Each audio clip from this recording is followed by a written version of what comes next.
하나님이 아브라함을 찾아오심.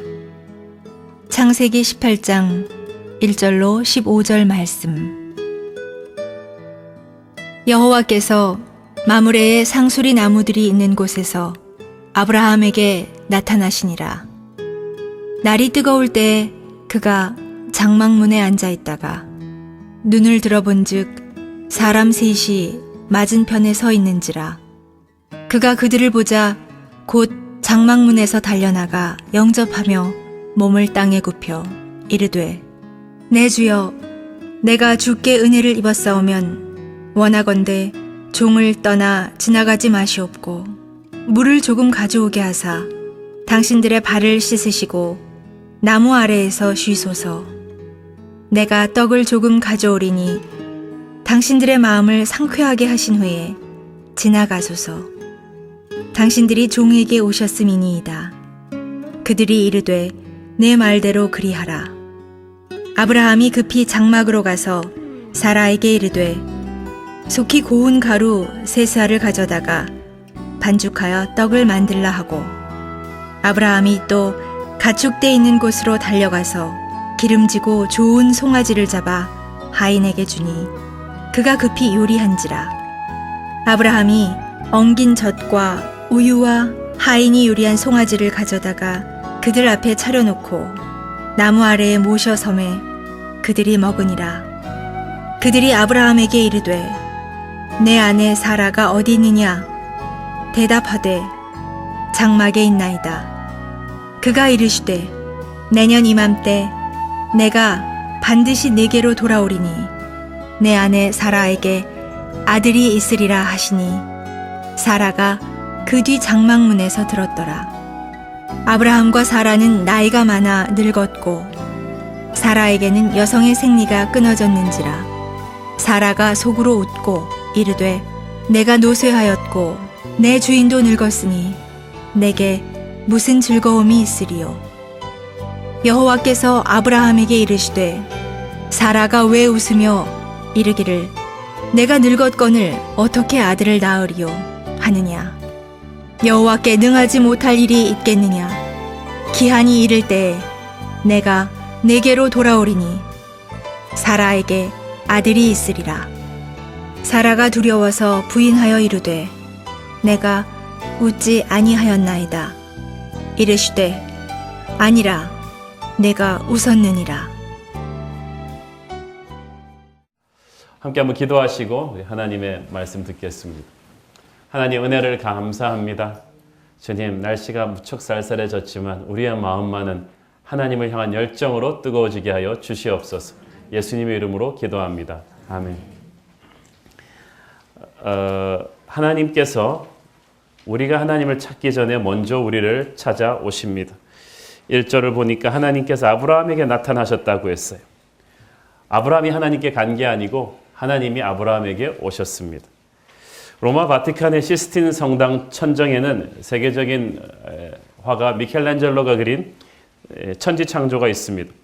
그 중에서도 이제 아담의 창조라는 이 그림을 자세히 보면, 이 아담의 창조라는 이 그림을 보면 우리가 유명하게 보는 이 하나님이 이쪽에서 접근하시고 아담이 이렇게 해서 손끝이 찌르륵 하는 그 장면 있지 않습니까? 근데 자세히 보세요.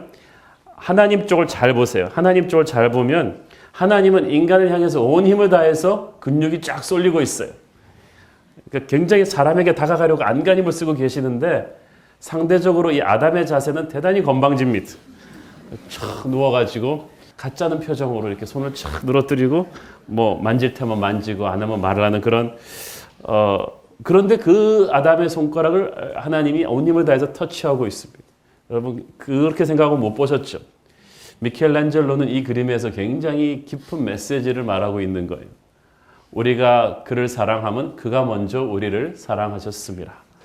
하나님이 우리를 먼저 사랑하시고 예배하러 올 때도 인간은 그냥 졸려서 또 와이프한테 구박받기 싫어서 그냥 이렇게 와서 앉아있지만 하나님은 이 순간 여러분을 향해서 은혜의 손을 내밀고 계십니다. 조는 사람, 싫은 사람, 이런 사람 지금 이러고 있는 사람입니다. 그렇다 할지라도 하나님께서 오늘 여러분의 손끝을 만지시고 인생을 만지시고 여러분의 영혼 속으로 침입해 들어오기를 원하십니다. 어떤 사람들은 하나님을 무례하게 무시하고 외면하지만 어떤 사람들은 하나님께 대한 깊은 애정과 존경심을 갖고 있습니다. 그들은 하나님을 더욱 깊이 알기 위해 애를 씁니다. They try to know God more because they love Him deeply. 이런 열정을 가진 사람들에게 하나님이 찾아오세요. God comes to those who love Him. 자기를 사랑하는 사람에게 찾아오세요. 우리가 나를 좋아해 주는 사람 집에 자주 찾아가듯이 문전박대 당하면서 자주 찾아가지 않아요. 하나님께서는 아브라함을 친구라고 부르셨습니다. 이사야 41장 8절에 보면은 그 말씀이 나옵니다. 그러나 나의 종 너 이스라엘아 내가 턱한 야곱아 그리고 뭐라 그랬죠? 나의 벗 My friend 아브라함의 자손아. 최고의 찬사입니다. 오바마 대통령이 한국을 왔는데 갑자기 대통령 스케줄이 바뀌어서 새로운 교회 확 들어오시는 거예요. 그러면서 My friend 그러면서 저를 안아주면 여러분이 그때까지는 저를 무시하고 있다가 갑자기 우와 오바마의 친구래. 하나님께서 보잘것없는 우리를 향해서 My friend라고 부르신다. 내 친구라고 부른다면 하나님이 아브라함을 그렇게 불렀다는 거예요. 왜? 친구는 나보다 위대한 사람도 아니고 내가 이용해 먹을 수 있는 사람도 아니고 내가 편한 사람이에요. 내가 친한 사람이에요. 그 친구 집에 자꾸 가고 싶고 그 사람 집에 가면 나를 이해해주고 사랑해주고 열일 제쳐두고 나를 환영해주니까 하나님이 여러분에게 그렇게 찾아오기 편한 사람이길 바랍니다. 이렇게 부하 직원이라도 내가 좀 불편한 사람이 있어요. 식구끼리도 불편한 사람이 있어요. 친구인데도 불편한 사람이 있어요. 그러면 그 사람한테 일 안 시켜요. 어려운 말도 부탁 안 해요. 그렇지만 프렌드십은 없어요. 우정은 없어요. 하나님 보기에도 좀 불편한 분들이 계세요. 너무 바빠. 그냥 여러분이 맡은 책임이 너무 많으시고 사회적으로 너무 유명하시고 바쁘셔서 하나님도 여러분 만나려면 스케줄 잡아야 되고 용건만 간단히 하시라 그러고 그러면 어떻게 하나님이 찾아오시겠습니까? 저는 저와 여러분이 하나님에게 편한 사람 되기를 바랍니다. 주님 말씀하시면 열일 제쳐놓고 오픈되어 있는 그래서 하나님이 나의 친구라고 부를 수 있는 하나님에게 편한 사람 되십시오. 이 마므레의 상수레 나무 숲풀에서 하나님이 아브라함을 찾아오십니다. 이 장소는 보통 장소가 아닙니다. 아브라함이 조카 롯과 작별한 이후 계속해서 하나님이 찾아오셔서 미래의 비전을 주신 바로 그곳입니다. 세상 속에서 지친 아브라함이 항상 와서 하나님의 음성을 듣고 새 힘을 찾았던 바로 그런 곳이에요. 이런 거룩한 공간이 있습니다. 믿음의 사람이 가서 항상 하나님을 만나는 내 큐티의 장소죠. 거룩한 예배의 장소죠. 저는 새로운 교회가 여러분이 항상 하나님을 만나는 거룩한 공간이기를 축원합니다. 1절, 2절 다시 한번 함께 읽겠습니다. 시작. 여호와께서 마므레 상수리 나무들이 있는 곳에서 아브라함에게 나타나시니라. 날이 뜨거울 때 그가 장막문에 앉아 있다가 눈을 들어본즉 사람 셋이 맞은편에 서 있는지라. 그가 그들을 보자 곧 장막문에서 달려나가 영접하며 몸을 땅에 굽혀서. 아브라함은 하나님 일행을 보니까 하나님이 천사 둘을 대동하고 오셨는데 번개같이 달려나가 그들을 영접했습니다. 원래 더위에 지친 나그네를 대접하는 것은 당시 고대 중동 유목민들의 일상적인 풍습이지만 아브라함은 그 이상의 환대를 보이고 있습니다. 그 거대한 부족의 대족장이면서 그 나이에 아브라함 정도 되면 저기 나그네를 가서 빚어 데려오도록 하거라 이 정도로 할 것인데 직접 달려나갔어요. 이것은 아브라함이 하나님을 알아보는 영성이 있었기 때문입니다.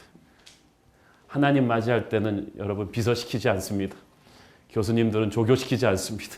하나님을 맞이할 때는 직접 나갑니다. 자기가 달려나가는데 아브라함이 환상 속에 이때까지 음성 속으로 말씀하셨던 하나님이 직접 육체를 입고 자기에게 나타나셨을 때 아브라함이 바로 알아봤어요. 내 주여 그리고 달려나갔습니다.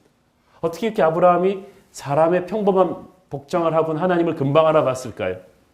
그것은 아브라함이 하나님과 평소에 친했기 때문입니다.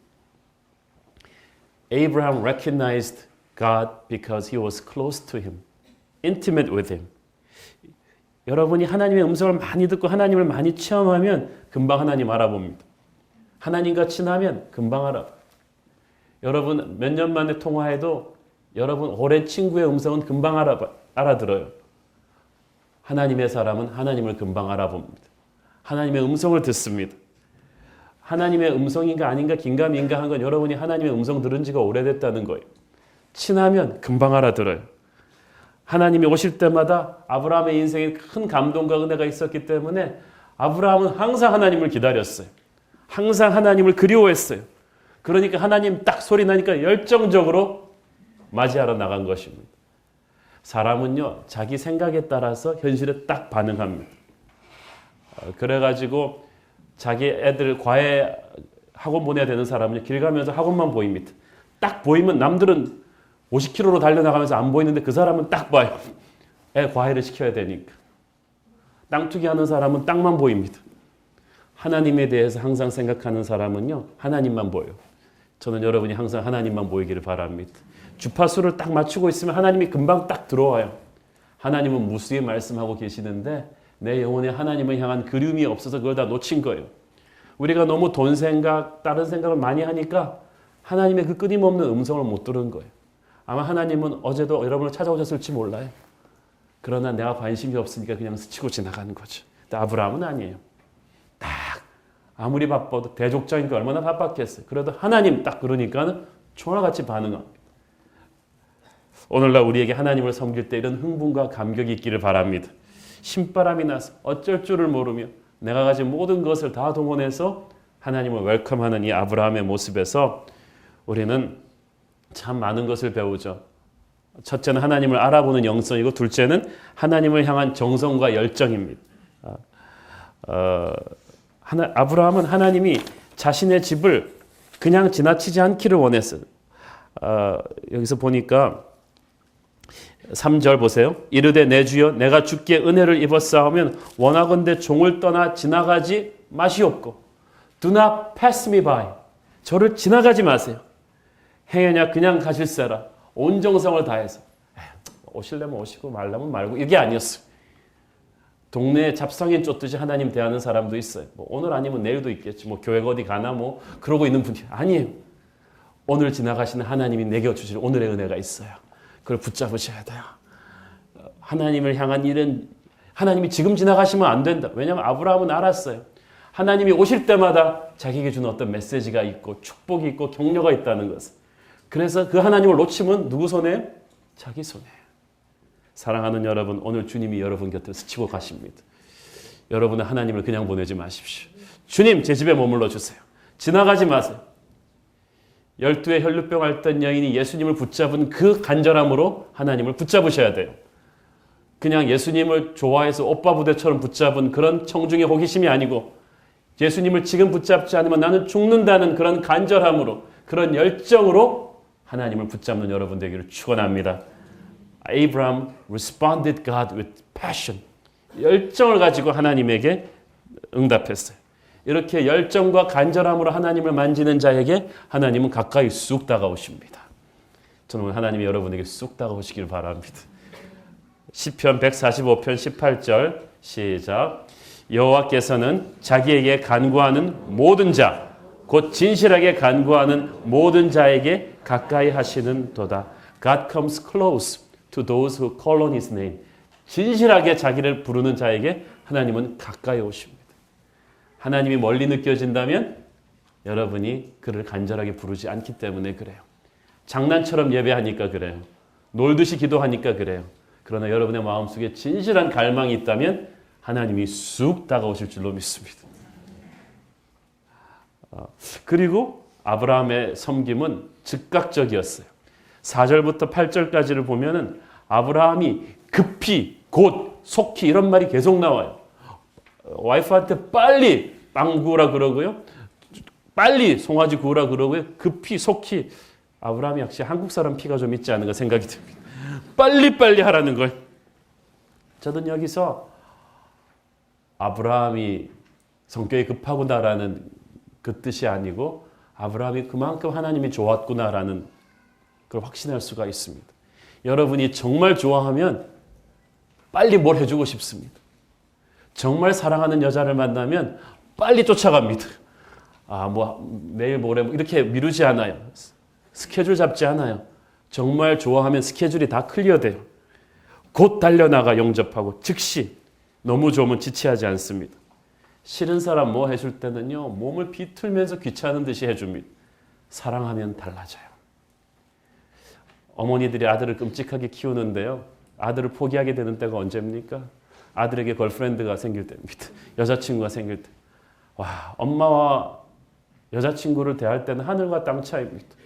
엄마가 뭐 하라 그러면 그냥 몸을 질질 끄면서 영화의 슬로우 모션처럼 두두두두두 이렇게 움직이면서 하다가 여자친구가 아프다 그러면 그냥 총알같이 달려나가가지고 그냥 그 열정과 정성과 에너지를 보면서 엄마는 삶의 무상, 인생의 회의를 느끼면서 포기하게 되죠. 사랑하면 미루지 않아요. 지체하지 않아요. 하나님을 섬기면서도 여러분이 어떤 자세로 하는가를 보면 하나님을 향한 사랑을 할 수 있어요. 하나님을 깊이 사랑하는 사람은요, 미루지 않아요. Yes, sir. 하나님이 내가 네 시간이 필요하구나. 내가 네 헌금이 필요하구나. 내가 네 제주가 필요하구나 하면 하나님의 사람은요, 미루지 않아요. 하나님보다 더 빠르게 반응합니다. 믿음의 사람은 하나님에게 최우선 순위를 둡니다. To a man of God, God is always the top priority. 시간 관리는요, 우선순위예요. 내가 정말 중요하다고 생각하는 건 아무리 바빠도 합니다. 바빠서 하나님의 일 못한다고요? 그 핑계예요. 형편이 좀 나아지면 덜 바빠지면 하겠다 그러지 마세요. 절대 그런 날은 오지 않습니다. 가장 바쁘고 힘들 이때 여러분이 하나님을 만나러 나오셔야 합니다. 우리가 새벽 기도가 90명이 넘게 나오시는데요. 전 성도에 벌써 한 3분의 1 이상이 이 정도 되죠. 그런데 그분이 전부 다 바쁜 분들이에요. 하루 종일 바쁜 직장인들이 기도를 하고 하나님을 만나고 아침 교제를 하고 출근을 합니다. 시간이 남아 돌아서 안 피곤해서 그랬겠어요? 그렇지 않아요. 사랑하면 최우선 순위를 두는 것입니다. 바로 지금이 은혜 받을 만한 때요. 바로 지금이 구원의 날입니다. 사랑하는 여러분, 하나님을 은혜 받을 기회, 말씀을 드릴 기회, 하나님께 헌신할 기회가 항상 오는 게 아닙니다. 하나님은 지나가고 계세요. 우리는 하나님이 우리에게 즉각적으로 반응하기를 원해요. 그러나 정작 우리는 하나님에게 즉각적으로 반응하지 않아요. 바로 지금 하나님이 우리 앞을 스쳐가고 계십니다. 바로 지금 우리에게 도전을 주고 계십니다. 여러분은 지금 하나님을 붙잡아야 합니다. 세상에 하나님께 반응하는 것보다 더 급하고 중요한 일은 없습니다. 그리고 네 번째로 아브라함이 하나님을 향하는 섬김은 최고를 드리는 것이었어요. 보통 때 아브라함은 자기 아내를 공주처럼 모셨는데 그 공주처럼 모셨던 아내한테 빨리 빵 만들라고 직접 사라가 거의 직접 자기가 부엌물에 손 담가본 적이 별로 없는데 갑자기 남편이 빨리 빵 만들라고 당신이 직접 그리고 가장 좋은 한우 송아지를 잡아라. 아마 거기 한우가 있어서 그렇게 했을 거예요. 그래서 하나님에게 대접했어요. 여러분 아브라함이 돈이 많아서 그런 게 아니에요. 사랑하니까 최고를 드리고 싶은 거예요.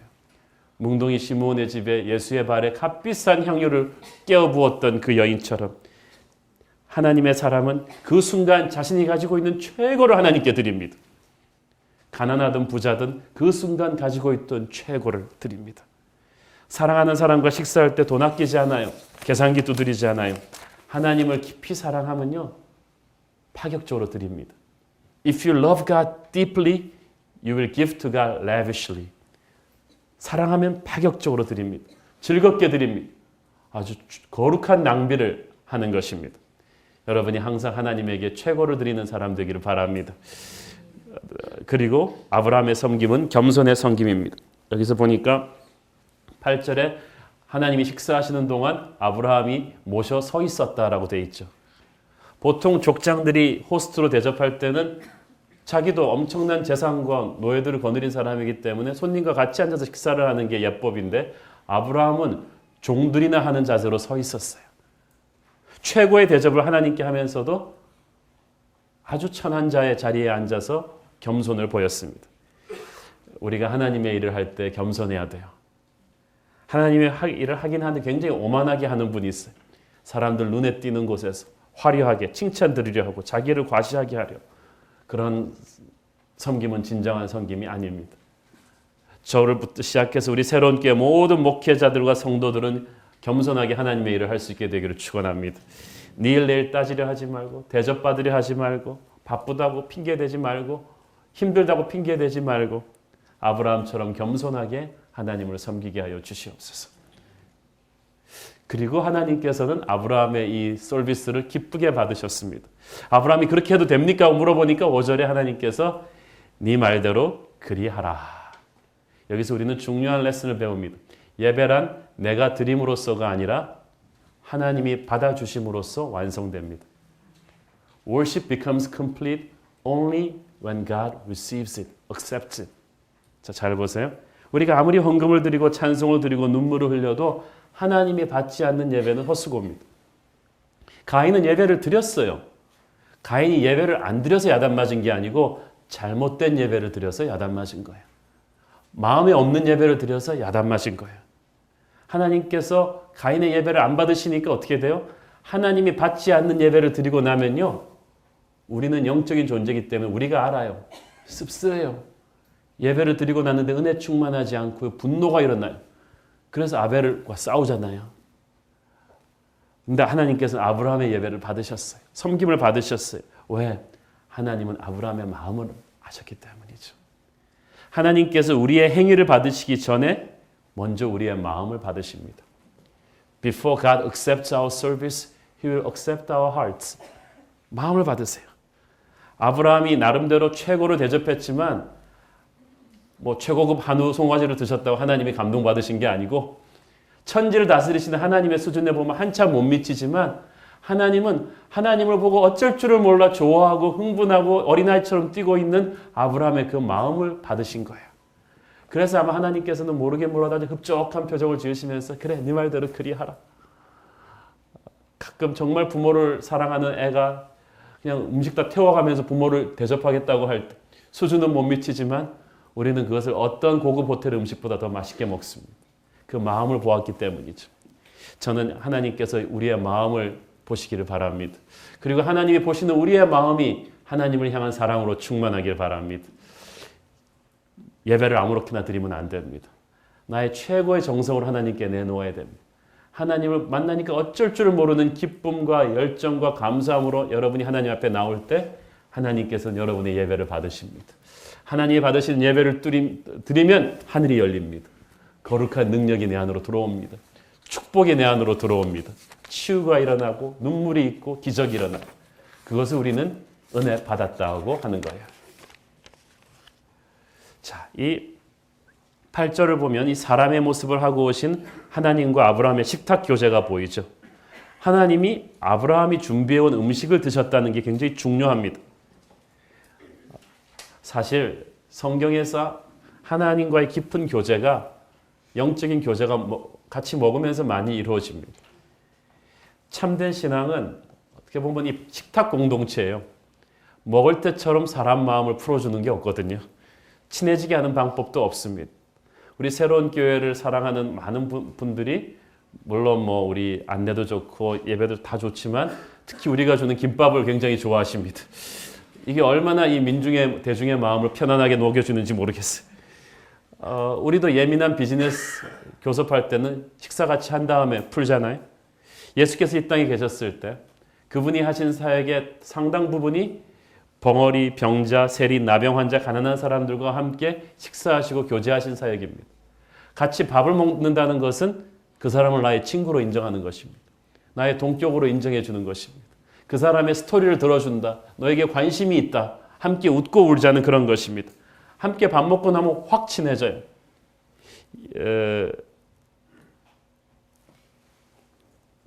대통령에 대해서 여러분 좋아하는 사람도 있고 싫어하는 분도 있겠지만 오늘이라도 여러분이 갑자기 대통령 여러분 집에 찾아와서 설렁탕 한 그릇 같이 먹고 나면 여러분 그 다음부터는 달라질걸요.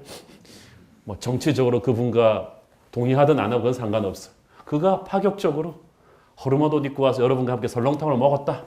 그러면서 애는 어떻게 크냐 이런 말을 하면서 그런 이렇게 시간을 보내고 간다는 그 사실 하나가 여러분의 가슴에 이성적으로 풀 수 없는 어떤 감동을 주지 않겠습니까?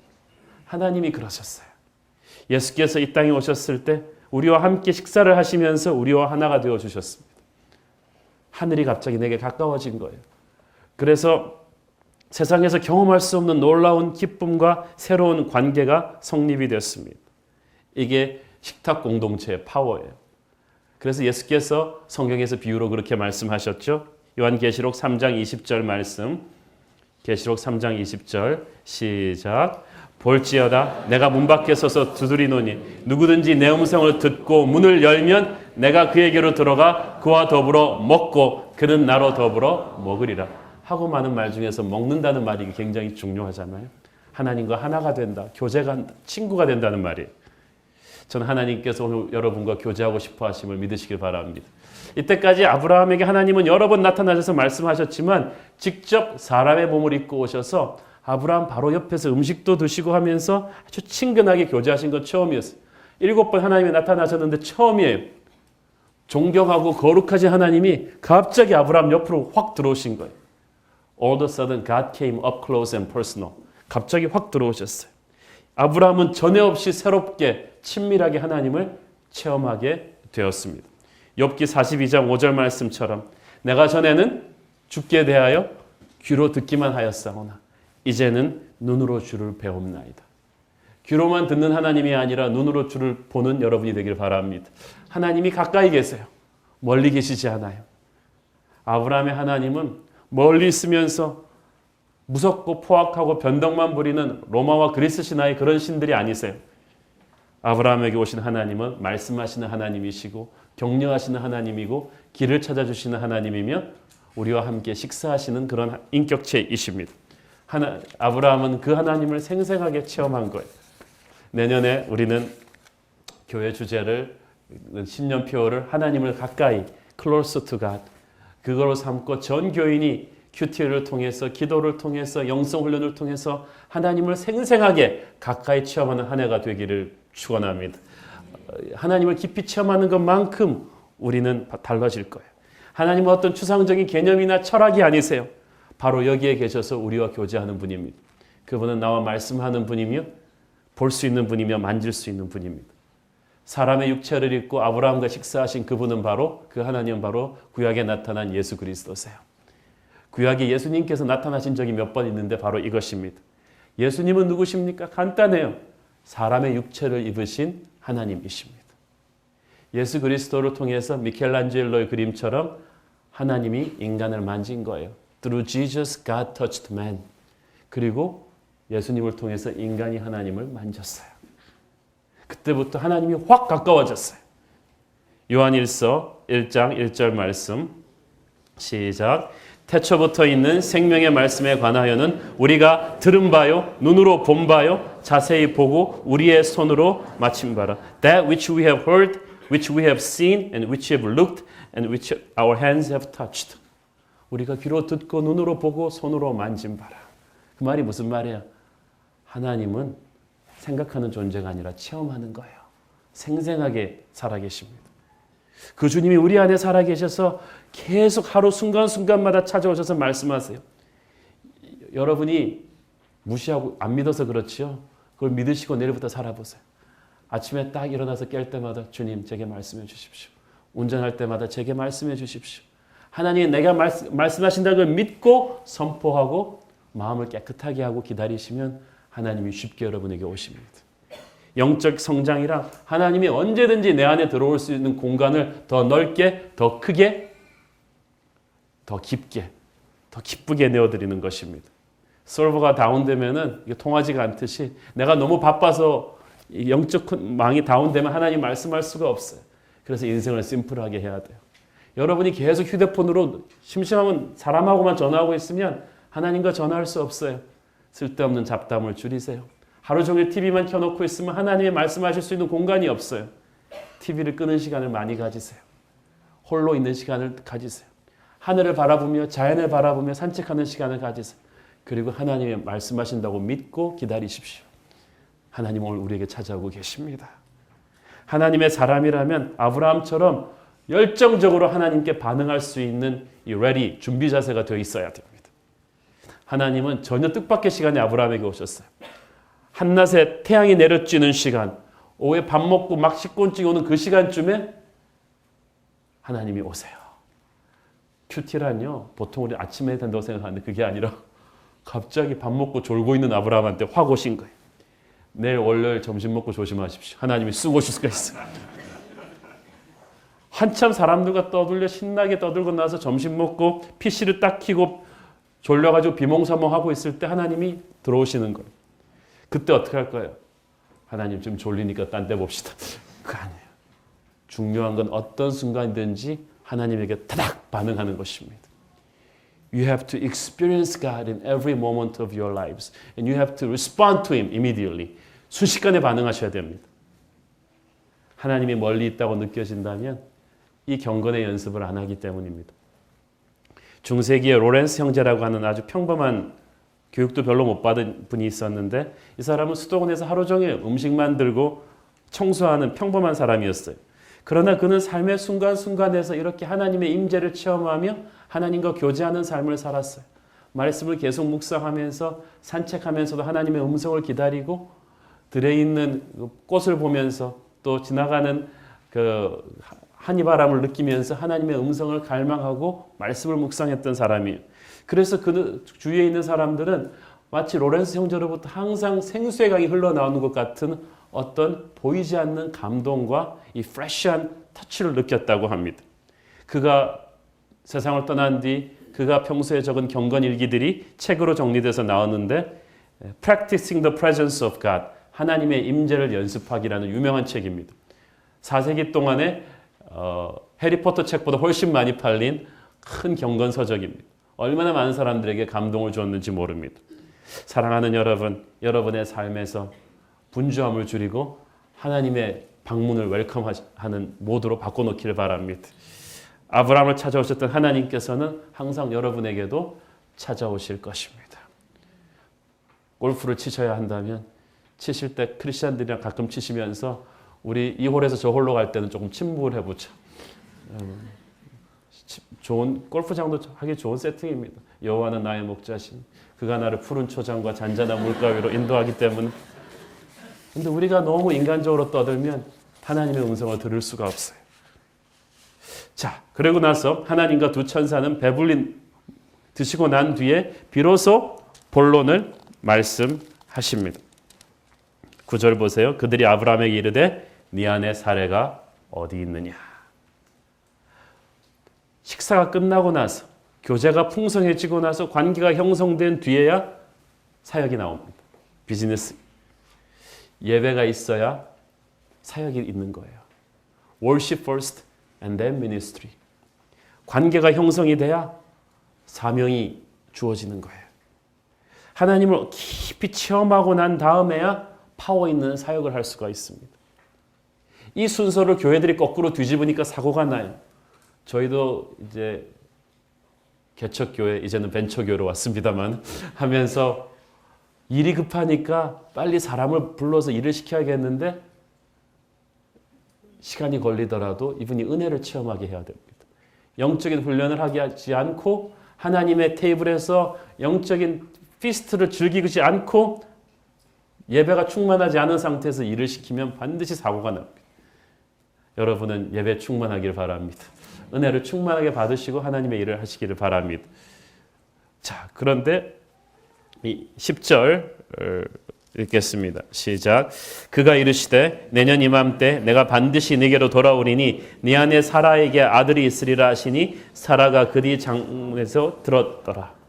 벌써 7번째 아브라함을 찾아오신 하나님은 계속 같은 말씀을 계속 반복해 주시는데 이게 좀 주기가 빨라졌어요. 지난번에 주에 하나님께서 아브라함에게 오셨을 때도 내년에 아기가 생길 거라 그랬거든요. 지금 그러니까 그러니까 1년 앞두고 굉장히 자주 찾아오세요. 그리고 확인해 줍니다. 이번에는 내가 반드시 네게로 돌아오리라 아주 강한 말로 확인해 주셨어요. 그렇게 강하게 말했다는 것은 D-Day가 가까울수록 아브라함 부부의 의심이, 불신이, 마음이 믿음이 생겼다 없었다 그러고 있었다는 얘기예요. 불안했다는 거죠. 저는 그거 이해할 수가 있어요. 결혼을 앞두고요. 결혼이 가장 많이 깨지는 게 결혼 앞두고 한 2주 앞두고입니다. 그때부터는 서로 예민해져서요. 굉장히 많이 싸우는 데다가 그리고 D-Day가 가까워오면 희한하게 이때까지 눈 씻고 쳐다봐도 없던 다른 좋은 배우자 후보들이 많이 생기기 시작해요. 아, 저런 남자도 있었구나. 저런 여자도 있었구나. 그리고 자기 배우자를 보면서 이 사람은 아닌게벼? 이런 생각을 하게 되고 막 그러면서 계속 의심이 더 증폭이 돼요. 그때 마음을 굳게 잡고 가야 되는데 어쨌든 D-Day가 가까울수록 불안감이 커지니까 하나님이 더 자주 찾아오시는 거예요. 여러분, 하나님의 약속의 성취가 가까울수록 여러분 하나님을 굳게 붙들어야 합니다. 그래서 하나님이 자주 찾아오셔서 확인을 주세요. 포기하려 할 때마다 찾아오셔서 격려해 주시면서 마침내 소원을 성취시켜 주십니다. 시편 145편 14절 16절 시작.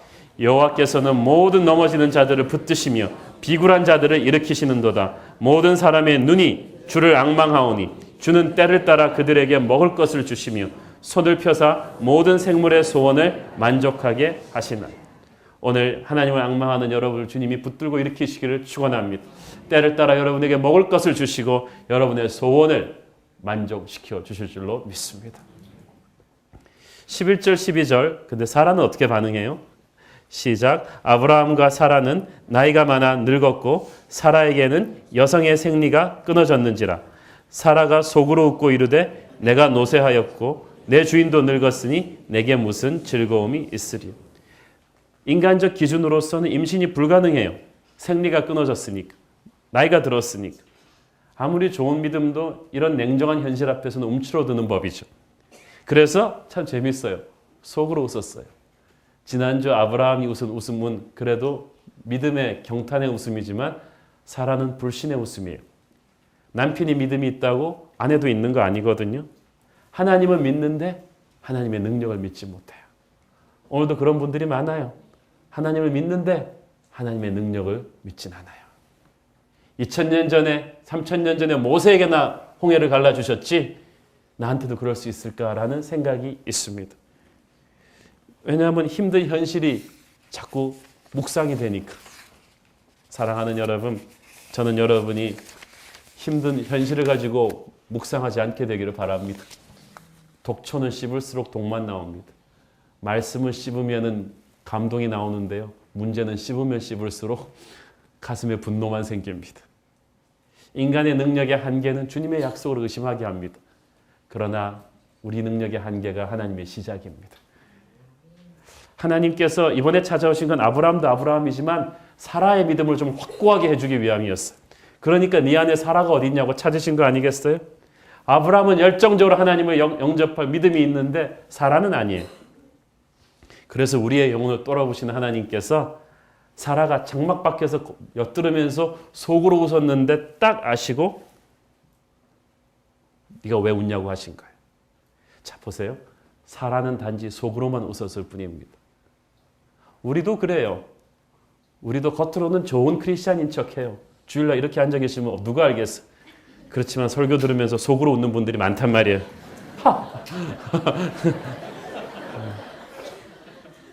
설교 들을 때는 아멘 하고 고개 끄덕이고 그냥 좋은 말씀이라고 하고 나가는데 삶에서 실천하지 않는 거예요.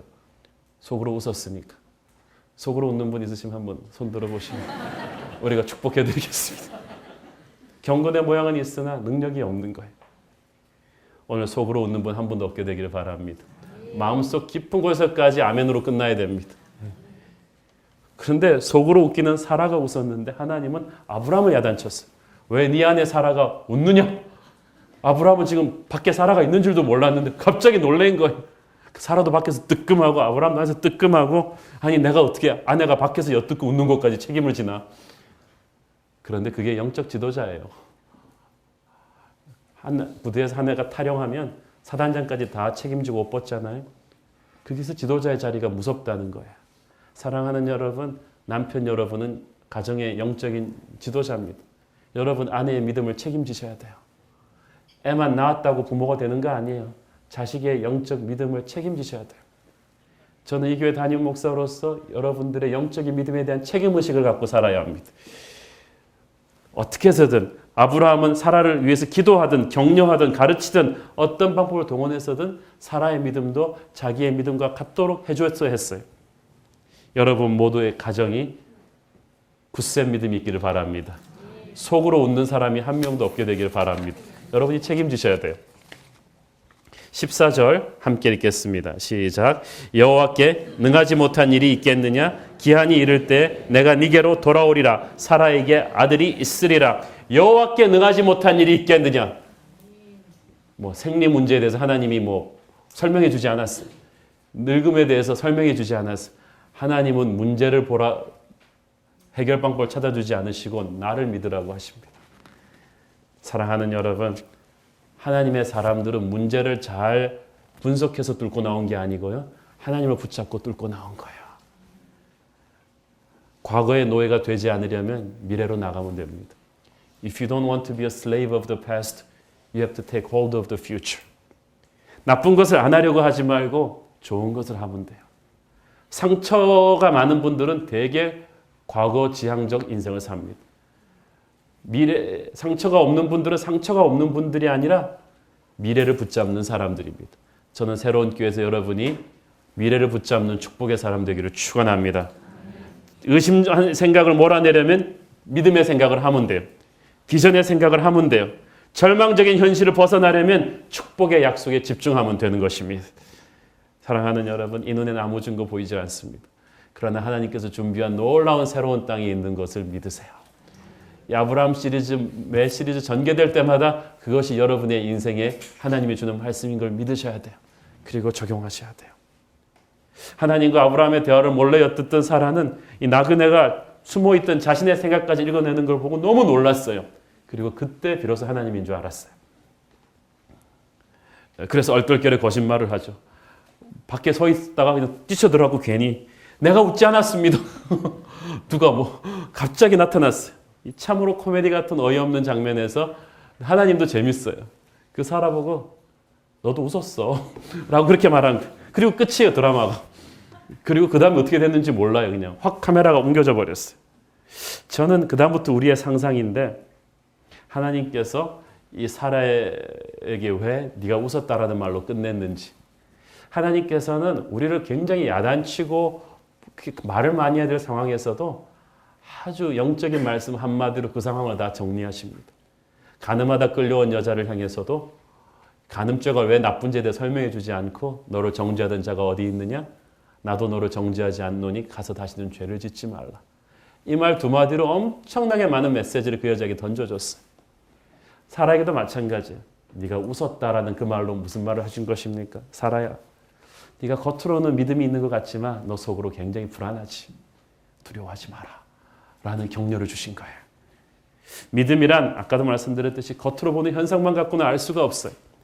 겉으로는 우리 주일 예배도 참석하고 헌금도 드리고 멀쩡한 크리스찬이지만 삶의 현장에서 맞닥뜨리는 위기의 순간에서 우리는 능력이 없어요. 왜냐하면 겉으로 아멘하고 속으로는 불신의 웃음을 지으니까 그렇습니다. 오늘 우리 가슴 속에 있는 가장 조그마한 불신의 웃음도 사라지게 되기를 축원합니다. 마음속으로부터 예 믿습니다라고 외쳐야 돼요.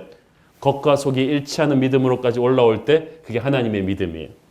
인간의 믿음은 겉으로는 예스하고 속으로는 웃어버리는 거예요. 하나님의 믿음은 겉으로도 예스, 속으로도 예스. 그 믿음을 하나님은 기뻐하십니다. 그 믿음에 하나님은 응답하십니다. 히브리서 11장 6절 말씀 시작. 믿음이 없이는 하나님을 기쁘시게 하지 못하나니 하나님께 나아가는 자는 반드시 그가 계신 것과 또한 그가 자기를 찾는 자들에게 상 주시는 이심을 믿어야 할지니라. 아멘. 믿음은 상을 받아요. 저는 저와 여러분의 믿음이 상을 받게 되기를 바랍니다. 축복의 첩경은 믿음이에요. 축복의 완성도 믿음이에요. 겉과 속이 똑같은 믿음이며 포기하지 않는 믿음입니다. 이삭은 반드시 태어날 거예요. 저는 저와 여러분이 그 약속을 믿고 승리하는 한 주를 살게 되기를 축원합니다.